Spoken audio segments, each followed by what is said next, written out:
Hola, soc l'Aire Fernández Ramírez i avui us vinc a presentar un petit clip que he fet per perdre aquesta por escènica que tenim molts de nosaltres a l'hora de presentar classe i espero que us serveixi de molt.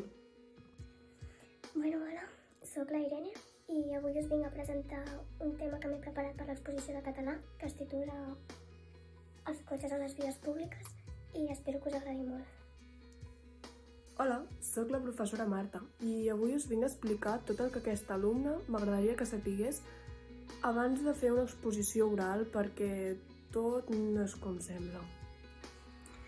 Principalment, la por a parlar en públic és algo molt freqüent en aquesta edat.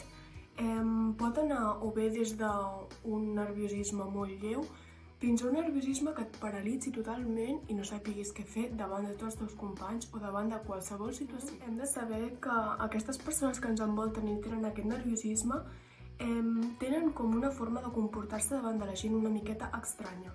Principalment les mans els hi comencen a tremolar una miqueta o bé la veu i no saben com comportar-se davant de la gent o bé es queden en blanc i no saben què dir en absolut. A continuació us deixaré uns quants consells per poder anar a aquesta presentació oral, a aquesta entrevista, a qualsevol lloc i poder ser tu mateixa i no tindre por a fracassar en el sentit de fer aquesta exposició oral.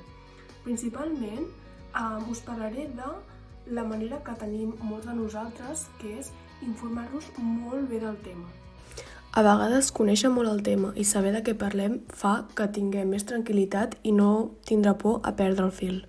Seguidament, quan ens hem informat del tema, ens hem d'organitzar tota l'exposició oral.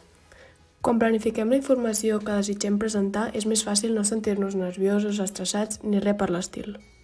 Hem de practicar moltíssim aquesta exposició per arribar a la presentació i no posar-nos tan nerviosos. Practicar per sentir-nos segurs. Visualitzarem l'èxit de tal manera que res ens pararà. Hem de pensar que tot sortirà perfecte per sentir-nos positius. Sobretot, quan estiguis allà, respira i pren-te el temps que tu necessitis. És una manera molt fàcil de no sentir-te pressionat i fer les coses bé i lents.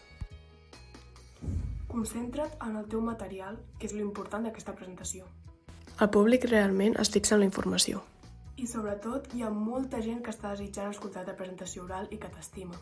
Per això, el més important és recolzar-te amb ells i abans de fer la presentació, practicar i perdre la por amb ells, que és qui realment t'estimen i no et jutjaran mai. Moltes gràcies per la vostra atenció, espero que us hagi servit molt d'ajuda i fins la pròxima.